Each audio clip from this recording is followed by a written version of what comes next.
Hello, everybody. Welcome to the selfishly titled Jason Nellis Show. I am your host, shockingly, I know, Jason Nellis, and I'm here today with David Thomas Tao.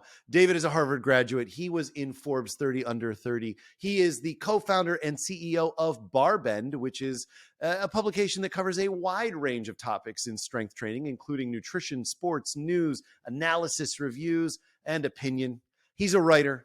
He's a voice actor, and he is a connoisseur of all things spirits, in particular whiskey. David, lovely to have you on the show. Thanks so much for being here. Thanks for having me, Jason. On the hair department, yeah, I haven't done anything with it in the last few weeks, as one could tell. So I'm at the hedge, and by hedge I mean not like hedged, but like I look like a hedge, like a plant sort of thing. And the headphones, the over-the-ear headphones, kind of create a nice little valley in the middle. So thanks for having me. I really do appreciate it. Thank you for that lovely intro. I do host the BarBend podcast, and I will say the most fun thing I get to do is to be on the other side and to join a podcast hosted by a close friend, which is always fun.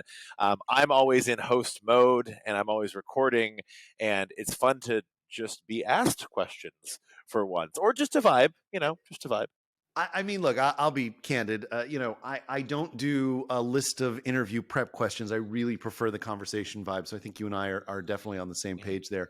And in particular, I really hate it when you listen or watch a podcast and somebody just rattles off a list of questions without really contextualizing them. So, and most importantly, I'm glad to give you a moment of relaxation because, hosting podcasts, man, this is hard work. People don't say how hard the work is.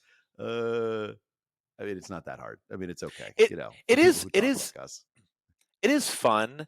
I will say you have to go in with a certain level of openness. And I like how you mentioned, not having set questions. I think the kicker for me was, we interview a lot of folks. It's a fitness podcast, right? But we interview such a diverse array of folks. What got me was in the same week, I did an interview with like a record holding power lifter. And then I also interviewed Ice-T, right? And so we talked about fitness in both podcasts, but if we'd had the same list of questions for both those guests, it would have been really weird, so I do like keeping it conversational, and it is a skill. It is a muscle, just like anything else. You do it more, you get better at it. So, well, if only I did that with my working out. But that is absolutely correct. So I would love for you, if you don't mind, draw a line between where you are now and Harvard, because I think when most people think about an Ivy League education, Forbes 30 Under 30, they most often tend to think about more traditional paths, whether it's finance or tech or something of that nature. How did you get here? Thank you for asking. I will say, and I don't want to I've gotten asked this before, and I don't opt out of many questions. I'm a pretty open book. The one question I did opt out of is someone asked me about Harvard admissions, and I have no broader opinions that I'm willing to divulge on that. That was a Supreme Court case. There's a whole thing. I will just say that I was born and raised in Kentucky, and being from Kentucky is like a superpower when it comes to getting into college, and that is all I will say about that, because they are looking to create diverse student bodies, and there aren't a ton of, or at least when I applied, there weren't a ton of applicants from Central Kentucky. So that is all I have to say about that in the words of Forrest Gump. I like how you asked that question, draw the line. There was a different path. I applied to law school my senior year of college and really thought I was going to be an immigration lawyer. Immigration policy and trends are something that's always been interesting to me. My undergraduate thesis was on migration patterns from Africa into Europe, actually. And I thought I wanted to be an immigration lawyer. So I was going to go to Harvard Law School, and I ended up deferring for a couple of years to live in New York and maybe explore journalism a little bit. And I never ended up going to law school. And so, I very much thought I was on that traditional path for a while, and there's nothing wrong with that. I mean, it's a really cool, fulfilling life. And there are days when I wake up and I'm like, oh, I kind of wish I were an immigration lawyer. Like, that would be really cool. I'd get to really help people and impact people on an individual level. But I think that ship has sailed. So what I ended up doing was getting into journalism. For like a hot second, I wrote for Fortune.com. And then I ended up writing and editing and managing teams for a series of fitness publications, including one at the time that was called Greatist, Greatist. and helped build the first editorial team there. Then I started writing all over the place, doing freelancing, doing content consulting for a lot of fitness brands. I wrote for CrossFit's website when they kind of had a more of a specific in-house media presence. Did some writing for Forbes as well, which is really cool and an opportunity that I really enjoyed. And then kind of went more to the corporate side. Did corporate content consulting, did some work for Fortune 500 companies, some of which I can talk about, some of which I can't. And then I was working on a project for the University of California, San Francisco's med school, actually. And I was kind of brought in on that project with some folks who had SEO specialty. And we realized that we had a lot in common. We were all in New York. We were working on this neat project for a really reputable institution, and we really jived. And ended up meeting my co-founder through that, or we kind of met before, but ended up really kind of formalizing that relationship. And had this idea. I was like, hey, I really like strength sports. I was a competitive weightlifter, not a very good one, but I was a competitive weightlifter. Then I got into CrossFit. There's not really a central resource for people who are interested in lifting weights. There are the men's health and women's health of the world, but where is that like strength training specific publication that's kind of integrated across platforms? And had this idea, had a name in mind, bought a URL for $7, BarBend.com. And so we decided to incubate that kind of under a company that had a few other different kind of consumer facing content brands. And we were still doing like content consulting and SEO work at the time for like universities and things like that. And so when we started BarBend, it was very much kind of an experiment and a passion project that was funded by these other things, by like the client facing side. When BarBend started gaining some early traction, and suddenly it's like, oh, we have readers. People are interested in this. They're coming to this site from all over the world. We decided to raise a relatively small round of funding from individuals, hire up a team, and started growing BarBend from there while we were still doing some of this other work. So, it's almost exactly 7 years later since we launched BarBend.com. And now we're the largest independent, really, I think the largest independent fitness media company in the world. So we have millions of readers across platforms. We have BarBend.com. We also own BreakingMuscle.com. We've syndicated content with all sorts of partners, some mainstream, some fitness specific. We have a really fantastic team. And we really focus on this as a true integrated media company. And I think what surprises people is the scale that we've reached slowly, with no institutional funding, growing bit by bit. We operate like a true mainstream media company because that's the scale that we're at. This is a market with tens of millions of interested and potential readers, right? And for brands, tens of millions of interested potential customers. And it's not just one guy in a basement cranking away articles, right? It kind of felt like that at the beginning. It felt like a couple guys in a basement cranking away articles. But it's been really cool to see this hunch that this community could really support a larger, true media brand that could be profitable and stand on its own 2 feet. And it's neat to see that 7 years later. And thankfully, I know I'm waxing poetic here, we were able to do that without raising any institutional funding. And if you look at the landscape of media companies in New York in the past 10 years, a lot of those that did raise institutional funding, it didn't turn out so well. And I'm not saying that's the root cause. I'm just saying it didn't turn out so well. They either don't exist anymore, or they're public companies and they're worth a lot less than what they went public at. So it's neat to have done this like the slow way, but to kind of have been proven right on my initial hunch. And that's as the little petty person in me feels really good about that. And you should. I think there's a lot to unpack there that I really love. The first of which being, when you talk about taking the slow path, I mean, a lot of the folks that I've talked to in my own circles in the creator space certainly talk about that slow burn of building their own audience and the work that has to happen in parallel with their day jobs. And it really resonates, I think, for me particularly to hear you talk about that this wasn't some big media play that you went and raised a bunch of money for and you got on the VC treadmill and it just turned into something organically sustainable and buildable on its own. But the thing that really strikes me that I'd love to hear your thoughts on is the fact that you built this with your co-founder, who it sounds to me like, and this is just to confirm, this is Kenny Klein. Yeah. Yep. That's Yeah. correct. So you and Kenny, in many ways, a founding partnership in this way is kind of like dating in a marriage, and you don't always know how those things are going to turn out. I think the divorce rate in America certainly resonates with that. But talk to us rather about, the challenge of finding the right person to do this with, or in your case, sort of starting it with somebody and blossoming it over time. Has there always been sort of a common vision? Have you guys had to have the difficult discussions around what's the unifying drive here that we want to both go towards? We've had a lot of difficult conversations over the years. I am so fortunate, and I will say that Kenny is extremely communicative. I think we've both grown as people. Um, I think we've both grown as business people, as entrepreneurs in many ways together, but also separately. BarBend, Kenny and I were not full-time employees of BarBend until 2020, over 4 years after BarBend started, right? We were doing other work, right? We were working on other sites. We were working for clients. Some of it together, some of it separately, more and more together over time.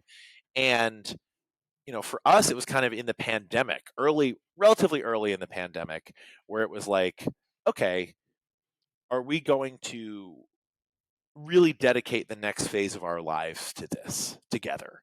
And of all the difficult conversations we've had over the years, there's been some disagreement. I'd say relatively minor in hindsight. you know, Everyone gets picky about little things in business. It could be the color of a banner. It could be, it could be the wording of a brand phrase, like all this sort of stuff. What was my real moment that I had a lot of great real moments with Kenny over the years, but one that really strikes me is as the world's kind of shutting down and no one really knows what's going on, right around that time, having someone to look at that point virtually, because Kenny and I don't live together, just to clarify. We now live in different cities. There's no looking across the room here. Yeah. It's the virtual void, as it were. Right. We used to live very close together. Now we live in different states, but like across that virtual void, being able to be like, yeah, like I want to be in this with you, right? This is what I want the next phase of my professional life to be. And as many entrepreneurs know, the lines between professional and personal lives get very blurred. And it was really saying, hey, we want to continue this partnership at a deep and intimate level for the next phase, however long that is. And I can't tell you how long that is because it's still going, and it's not something I worry about. I'm not like, oh, how long is this going to go on? It's something that I get excited about because we're really, I think, really enjoying this phase. So, while I think co-founders have difficult conversations lots of times, I do believe that those hard moments and those moments where it's like we don't really know what the world's going to be like, they do kind of show you true merit, and they do kind of put you to the fire. Like, who do I want to spend my time with, right? Who do I want to entrust with my professional life? And I'm really glad we both agreed on that because it would have been really awkward otherwise. Very much. I think one thing I'd love to know a little bit more about is the world of fitness dovetails with so many other things, health tech, sort of the general conversation globally about the way that people take care of themselves. Do you find that a lot of folks that read the publication tend more towards in the direction of, I'm looking to upgrade my workout routine? Does it tend to be more about sort of broader global discussions? Maybe it's a split and it's sort of all over the place. I'd love to know a little bit more about just sort of, what is the collective conversation in the fitness world right now, and where are you feeling that there's a voice that needs to be elevated or brought further to the forefront? I appreciate you asking that, Jason. We started very narrow and we went broader over time. When you only have limited person power and limited editorial capability, you kind of have to pick your battles very carefully. So we started super narrow, and our content in BarBend's early history was super focused on the aspirational strength sport athlete, people who wanted to compete or actively competed in weightlifting, powerlifting, CrossFit, strongman. Bodybuilding came a bit later. And we've gotten broader over time. Now, a lot of the content we write is attracting readers who are coming to us through search, through social, and they're finding us because they just want to make strength training a part of a healthier lifestyle. So really our focus is broadened now to where we're still writing that specific content for the folks who want to know, the results of this weightlifting meet or this powerlifting meet or the CrossFit games. Like we write a ton of that content across our sites. It helps running multiple sites because you can kind of shoehorn more content in. But we're also writing content to meet people at a lot of different stages, a much broader range of stages in their fitness journeys. I'd say kind of our guiding light is we are for strength nerds by strength nerds. And so if anyone is looking to make resistance training in its multiple forms, it doesn't mean loading up world record weights on a barbell. Resistance training has a lot of definitions. Making that part of a healthier lifestyle. And I think we got lucky in that we kind of caught a bit of a wave. CrossFit had helped popularize a lot of compound strength movements. There were a series of kind of online trends to make strength training more accessible. Like, hey, women can lift weights. It's not going to make them look like men. Strong is sexy. Strong is capable. Strong is empowered for all sorts of people, right? And that's young people, old people. There have been these pushes in the public consciousness to make strength training cool and show that it can really benefit anyone. You're never too old to start, right? You're often not too young to start. You don't have to be a 300-pound man with a beard. You sure can be. There are plenty of those I can point to, right? But it can impact everyone's well-being in a really cool way. One thing I like to tell people, or I like to remind people is, a lot of the content you'll see on BarBend is about the elite tier of athletes, people who are setting world records, winning competitions, dedicating their lives to lifting the most weight or moving the fastest or doing these sorts of things or looking the biggest. That's not necessarily what well-being is. Anything done to an extreme is not the healthiest outcome for anyone, right? So the strongest athlete in the world isn't necessarily the healthiest or the happiest. And so while these kind of extreme outlying performers can be really inspiring, and they can be really inspiring to show what the human body is capable of and what the human will is capable of, they're not necessarily folks to always hold up as the most balanced, the healthiest, and the happiest, because it does take extreme sacrifice to go to extremes.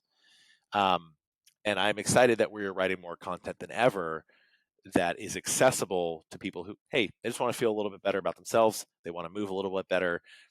They want to, fight against sarcopenia, which is like age-related muscle loss, which is, I think, a huge potential health crisis that does not get enough attention. It's cool to write content that anyone can relate to, hopefully. I love that. I'm reminded of a recent interview I saw with Hugh Jackman, who was talking about, every time he gets prepped for a shirtless Wolverine scene and how much he has to dehydrate and the prep that goes into dehydrating.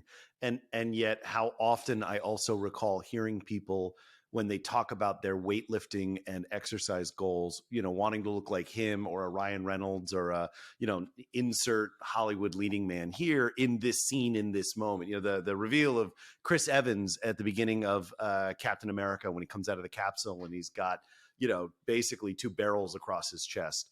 Do you find that you're spending a lot of time sort of breaking down these misconceptions for people that, like, in the same vein as, the modeling photos of the 80s and 90s sort of spurred a lot of challenges around mental health, for women, and conversations around, body dysmorphia, that, like, men at the same time are also experiencing these kinds of things with more and more ultra body built, really dehydrated, actors, putting themselves at risk for that moment and image on film?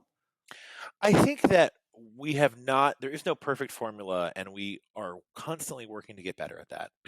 That could be everything from disclaimers on articles to a more diverse array of content, more diverse range of content. Content, for example, that's performed really well is content that highlights older athletes doing really cool things. That's something that early on in BarBend, I don't know if we were, in 2016, I don't know if we were ready as a society to really celebrate that, because I don't think that we had it wasn't in the public mindset to be like, cool, here's a 70-year-old, 75-year-old, 90-year-old deadlifting a new PR. And that's cool. And that's amazing. Yeah. And no, it's not going to be, there aren't a lot of 90-year-olds deadlifting 600 pounds. There are some 70-year-olds deadlifting 600 pounds. It's kind of crazy, but I believe it. but it's not about the weight. It's about the fact that they're doing this to become more resilient human beings. And the fact that content is some of our highest performing content right now, I'm like, oh, we can inspire by showing the everyman or the everywoman better themselves. And that's really cool to me. I think that you are seeing more of an acceptance for of women lifting weights, which is great. I think when we started BarBend in 2016, that was a big challenge we had, and there's just so much vitriol that we'd get on social for like, oh, she's going to get too bulky or it's not healthy for women. It's like, well, that's certainly not the case. And there have been pioneering women strength athletes, coaches, trainers for over 100 years who have been trying to fight against these stereotypes and misconceptions. And it's taken decades, but I think that we're finally kind of turning the corner there. That strength training is for everyone. It can actually be especially important for women to fight things like bone density loss via osteoporosis and things like that. Like resistance training is something literally everyone in the world should do, right? To be healthier. Like the world would be a better place if everyone, to some extent, did some resistance training. To me, that is an indisputable fact. Where we meet people on that journey, we haven't gotten it perfect. We're kind of trying to get better over time. I think it's really important to let me try that again in English. I think it's really important to take a moment and really acknowledge and appreciate that what you're proposing breaks down a lot of the barriers that I think a lot of people have seen when it comes to exercise and working out, right?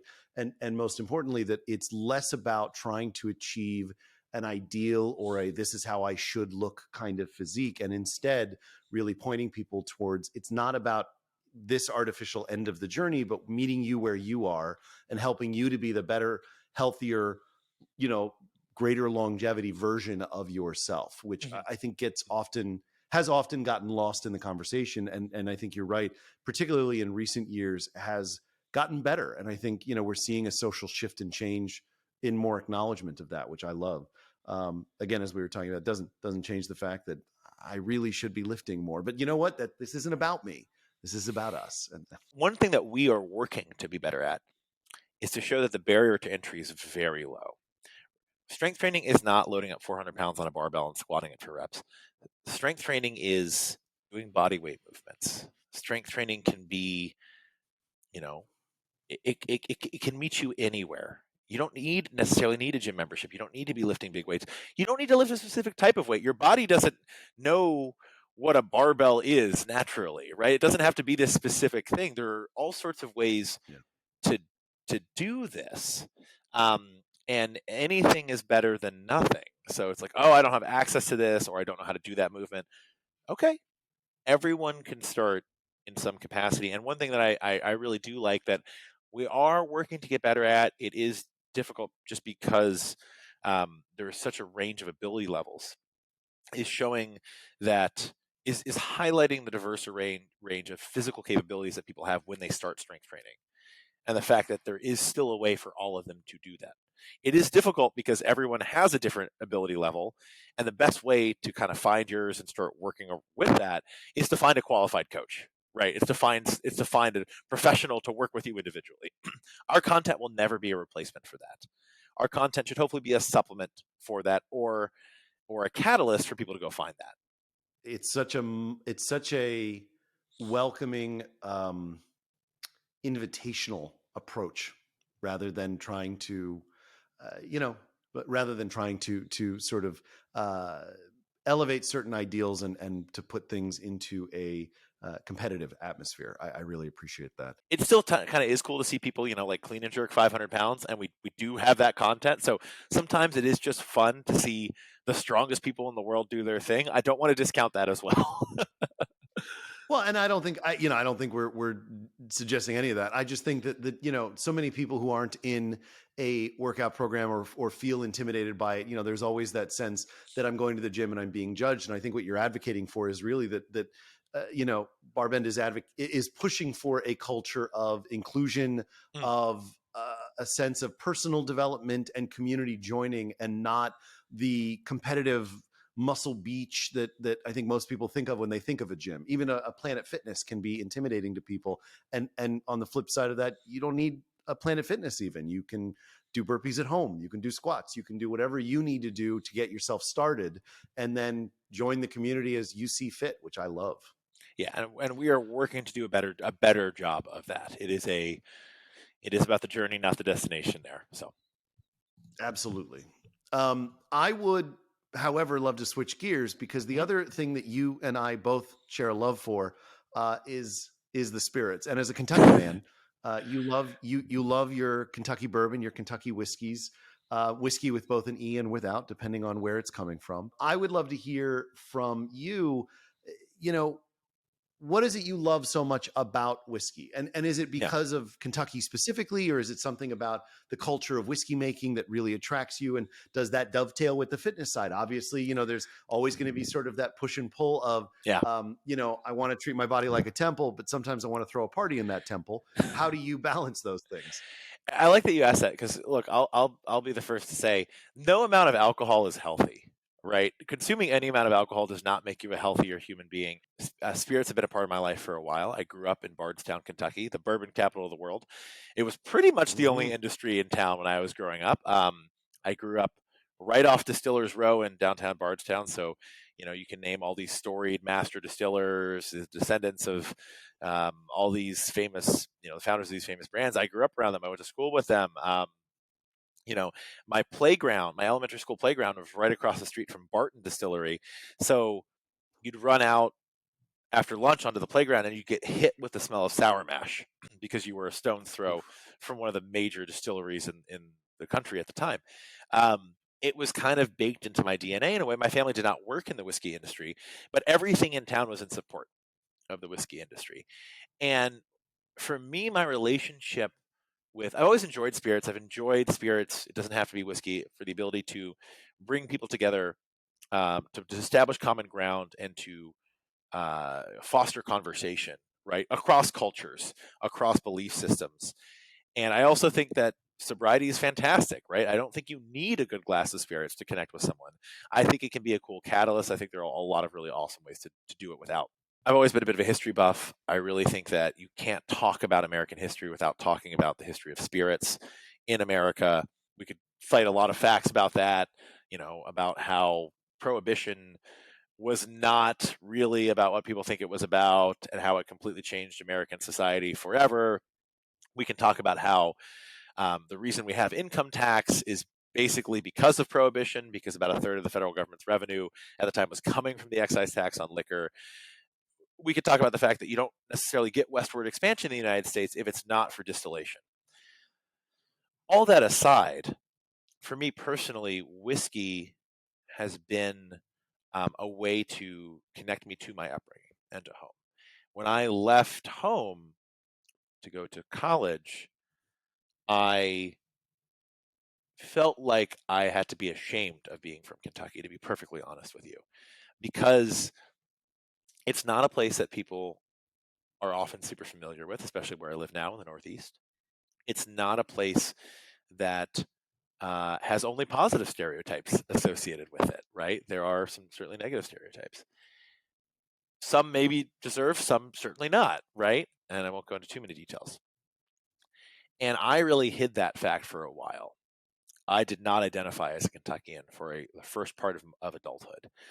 And then something happened. The bourbon boom happened around 2009, 2010. This thing really took off. And suddenly people were curious about it. Now, Kentucky is not the only place in the US that makes bourbon. You can make bourbon anywhere in the United States. It doesn't have to be made in Kentucky. But Kentucky's kind of the heart of it. And people started asking questions about Kentucky. People started visiting Kentucky. And suddenly I realized that it wasn't anything to be ashamed of. I could actually help my friends. I could give them recommendations for visiting, right? Like I could share my knowledge. I could share my experience, because when I grew up, it was in many ways a contracting industry. Some thought it was a dying industry.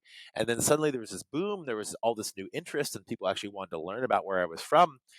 And I don't, I'm I was born and raised in Kentucky. I only speak English.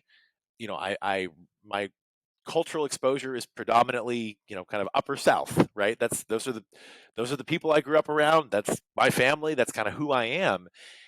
And suddenly people were interested in that. They were interested in what it was like to grow up there, specifically Bardstown, which is the center of the bourbon industry. And that was really empowering, Jason, because it's suddenly like, oh, I don't have to hide this core fact about where I'm from. People actually want to meet me because of it. They want to ask me questions because of it. And so that just triggered for me this mindset shift. And I've always liked bourbon, by the way, just to clarify. I've always enjoyed the spirit, but I realized I really liked talking to people about it as well. I liked talking to people about spirits because it was a conduit for people's curiosity and for me to talk about and share a bit about my past and history and sense of self. And that kind of triggered it. And, here we are years and years later, and I'm a spirits reviewer. I'm a spirits writer. I do some consulting in the industry. I do some investing in the industry. And it's a very different landscape than it was even just a few years ago. And we don't really know how the chips are necessarily going to fall. But it's given me a great conduit to embrace an identity that I always thought I needed to be ashamed of, but was really actually quite proud of. I don't think in our other conversations we've ever discussed sort of the challenges of your history with Kentucky, and it's really, I think it's rare to hear somebody speak about their home state with both the sort of frustration isn't quite the right word, but that sense of distance that you just spoke of. And then to fall back in love with it as you recognize and realize that the stereotypes of yesteryear don't apply anymore, and that there's an opportunity to sort of reinvigorate that identity is remarkable. I grew up in Maryland. It's not quite the South. It's sort of the South, sort of no matter what direction as you're leaving Washington, D.C., you're in the South. But, I sort of grew up in a space where I was surrounded by places like Virginia and West Virginia that have plenty of stereotypes around them. And I never felt that, but I often find myself never saying, I'm from Maryland. I often say I'm from DC, and that's intentional and distinct. I'm sort of realizing more and more as I get older. For you, it sounds like this was more than just an opportunity to reassess that relationship, but an opportunity also for you to identify for yourself, what are the things about where I'm from that are so important to me, valuable to me, that are ingrained in me, and that, more than the whiskey, of course, but that sort of sense of home being important to where you are now and where you've developed. I just think it's remarkable to hear that and to sort of hear that path. It's not one you hear often. Most people, even people who are from, places like Alabama and Mississippi that have similar kinds of challenges often still speak of home with a sense of, better than or pride. Sorry, I'm rambling a little bit. I just think it's so It's okay. Unique to hear. I thank you for saying that. And, I want to be clear. I don't think where I'm from is better than, but I think it's worth understanding. Just like I think any place is worth understanding, Yeah. right? I think it's worth challenging our stereotypes and our assumptions. And I think that I used to not like this. And until a few years ago, maybe even a couple years ago, I thought this was a hindrance, but really I think it's a superpower. Because when I tell people, often, not all the time, I want to clarify, not all the time, but often, when people find out I'm from Kentucky, I could be at a spirits event. This has happened. I've been at a spirits event and someone's like, oh, you have a question about that? Like, actually, David knows pretty well. He grew up right down the road from the distillery. He knows the head distiller. Like, you should ask him, sort of thing. And when people find that out, often the question is, oh, you're from Kentucky. Okay, where's your family from? Or where are you really from? Because I'm not a white person. I'm not a white guy, right? People have the stereotype of whiskey connoisseurs, especially American whiskey connoisseurs, being old white guys with beards. I do have more white in my beard than maybe I would like these days, which is why I am more clean shaven. But I'm not. Yeah, that's life. I'm not a white guy, and that confuses people sometimes. Not all the time, but because it challenges their assumptions of what they assume a Kentuckian is. And they'll say, "Oh, where are you from?" "I'm from Kentucky." "Where were you?" "I'm from Bardstown." "Where were you born?" "I was actually born in Louisville." You know what I mean? Like, "Oh, you got me. I wasn't actually born in Bardstown. I was born up the road," sort of thing. And then like, "Oh, where's your family from?" It's like, "Well, my mom's from Indiana. My dad was born in Connecticut." Like, what do you want me to? And what do you want me to say, right? And they make a lot of great whiskey in Indiana too, by the way. And then they will start pushing back sometimes, and this is where the superpower comes in, because I have the bona fides, or as we might say in Kentucky or in the South, the bona fides, right? Like, I was born in Kentucky, I was raised in Kentucky, I'm a Kentucky colonel, right? Like, what do you like? Do you want me to show you my certificate? Yeah, I have to Yeah. pull it out of it. Like, I could, if I wanted to, I could go by the Honorable Colonel David Thomas Tao. You want me to do that? Like, no. But it challenges their conception of tying a visual representation of a person to a place. And I think it's really important to do in America, because this country is diverse, is becoming more diverse, and there is no picture of anyone from a single place that truly works all the time, or even the majority of the time. And I thought it was a hindrance, but now I realize it's a superpower, because I really get to, just by my physical presence, challenge preconceived notions. And I've gone from being so hesitant to do that and really scared of having to do that, to embracing it, understanding that there is an impact there, and that can hopefully change, even just slightly, maybe influence how people approach those conversations and those othering conversations moving forward. I love that. And I want to be clear, this isn't my only takeaway, but I think I have to start calling you Colonel from now on. I'll take it. Yeah. I do think that when you think of places like Kentucky, you do have a very particular image in mind. Um, and I think it's often born of, it's subtextually, this might be what you're saying, but I'll say it out loud, born of ignorance and born of a preconception of how things have been and how they should be and what we expect them to be. And the question that you get of, quote unquote, "Where's your family really from?" Is often a leading question of, "I know you're not quite what I expect you to be, and you better tell me that I'm right." Right? It's that Right. confirmation bias that often comes up. Um, how frustrating, how disappointing, how not surprising, and yet here we are. They want that affirmation. I'm not going to give it to them. Certainly not going to Right. give it to them. But I want to point out one thing I do love about the spirits industry, specifically the whiskey industry where I'm from. Bardstown, when I grew up there, was a very small town. It's grown a bit since then. Very close knit community. People didn't lock their doors. I lived downtown, close to a lot of folks. There were only a couple schools. Only a couple. It was a very church based community in many ways, and so it was a lot of people kind of up in each other's business sometimes, as the South, as Kentucky can often Yeah. get, for better or for worse. And I think a really cool example of the fact that the community that I grew up around was actually very welcoming. I didn't feel like I didn't belong in the community growing up there. I wasn't David, who was this multi-ethnic or multiracial, depending on your definition, it could be both, person. I was just David, right?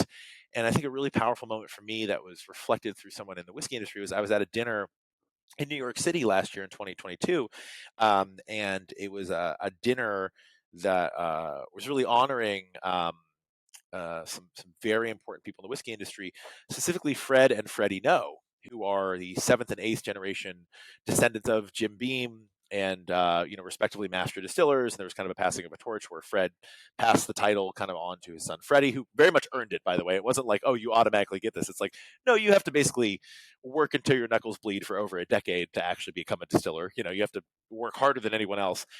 And Freddie, at this dinner, someone was asking him about growing up in the bourbon capital of the world, and I forget the exact question, but he really went out of his way. And I was sitting kind of down the table from him, and he said, at one point he talked about growing up in Bardstown, and he literally looked over to me in front of all these people, a lot of spirits journalists and influencers, and he said, and David can back me up on this, because David and I grew up together, right? We went to school together. He's from Bardstown as well. And it was such a lovely moment to such that this person who is a big name from the most storied family in whiskey, right? Generations deep, great, great, great, great, great, like descendant, to take a moment to be like, hey, folks, just so you know, you can ask me these questions, but you can also ask David, who, his family was not in the whiskey industry, but he's in whiskey now. He's involved in whiskey now, and we grew up right down the street from each other. Like a you could throw a baseball and hit our houses from each other. Almost, maybe not me. I probably couldn't throw it. Maybe you could, Jason. It was a really special moment, and that support, I think, shows that it's not the whiskey industry that is insular or kind of boxing people out or trying to curate a particular vision of itself or the people within it. I think it's the stereotypes that are projected upon it from other places or other groups. But I think the actual whiskey community itself, especially the one I grew up in, is a really lovely place that never made me feel like I didn't belong there. I love that. And to clarify, I can't throw a baseball to save my life. You should talk to my family, who mercilessly made fun of me about that for nigh 40 years. No, it's okay. Just know we're on the same page on that one. No, I think there's so much to unpack there. I love the love that you have for your home, and I love the fact that it's a much like the master distiller title, it is a hard fought love. It is not something that was given easily or comes naturally. There's challenge that comes with it, and I just really appreciate and want to acknowledge how the even as you're speaking about it, just the recognition of that moment and the realization of the love you have from where you're from and what that means, and the stupidity of the leading question people ask, where are you, quote, really from? It's like, I'm from where I'm from. Don't ask me some bullshit thing that makes me think that, or makes you think that I'm different. It's not that. I'm probably going to get cited now by Apple for using a bad word, but I'll bleep it out. Yeah, I'll forgive you. I'll live. All right. I do need to ask, because this has been top of mind for me. If I'm excited for whiskey, rather than, it's not about 5 bottles. What are 5 distillers that you're like, if you were going to pull from these guys, you're going to more likely than not find something you're going to enjoy? So I'll push back and I'll give you the politician's answer. I'm sorry Please. In advance. I think so. In 13 years ago, call it 2010, kind of before the bourbon boom, there were fewer than 200 distilleries in the United States. You go back 5 years before that, there were even fewer. Now there are nearly 3,000 distilleries in the United States. You'd have a tough time finding an industry that's grown like that in that time, especially an industry dependent on like physical location, something that isn't just in the metaverse or whatever. Sorry, I'm going to sound very stupid if I talk about the metaverse, so I'm just going to say that. I do apologize for it. You're good. And there's a lot of really good whiskey coming from a lot of good places. And people ask, they're like, what's the bottle I should get? What's the bottle I should get for friends? What's the best whiskey? First off, taste is subjective. So there isn't a best. There's some stuff that is very good and deserving of accolades. There's some stuff that's overblown and it just has a lot of brand recognition, right? And whiskey is in many ways jumped the shark as far as availability. And the fact is, like, it's very location dependent because America, I won't go too in depth, but America has a very liquor distribution in the United States. How do I not get in trouble here? Is a unique system. Yeah, it's bass backwards. Let's call it that. The 3-tier system is unique and it's different by states, and I got to be honest, I still don't understand it. And I think very few people do, and it doesn't have a lot of defenders left. So all that to say, if you want a particular bottle of whiskey, depending on where you live, you just might not be able to get it, right? Like, that is a weird thing in the age of e-commerce and like on-demand everything. Sometimes you just can't get what you want, regardless of if you can pay for it or not. So that's kind of weird. But what I would say is, there's whiskey being made in just about every state, with a couple exceptions, but like there's pretty much every state. Craft distilleries are doing some of the most innovative stuff around, and because they have to stand out, they have to have a different value proposition than the big operations, right? And the big operations produce great whiskey, but craft distilleries also produce really fantastic whiskey. So what I would say is, buy local if you can, right? Yeah, we all want to hunt stuff from Buffalo Trace and Heaven Hill, and like maybe we can find it on a shelf, maybe we can't, maybe it's marked way up, Find some craft distilleries and fall in love with them, because people are like, every batch they're doing is a labor of love, and frankly, there are small, tiny distilleries out there right now in the United States, and if you tasted their whiskey against some of the biggest names, man, they would kick the pants off them, because they're doing really good stuff, and they're doing really innovative stuff with flavors, and they're like really pushing the envelope. And a lot of that innovation comes from craft distilleries now, that it works its way up the chain to the big brands.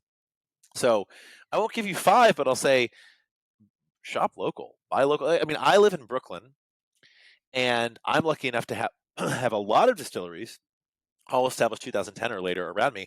I'm a huge fan of Kings County Distillery. I should give a disclaimer that I'm fairly close with the founder, Colin Spolman. We actually went to the same high school. He's also from Kentucky.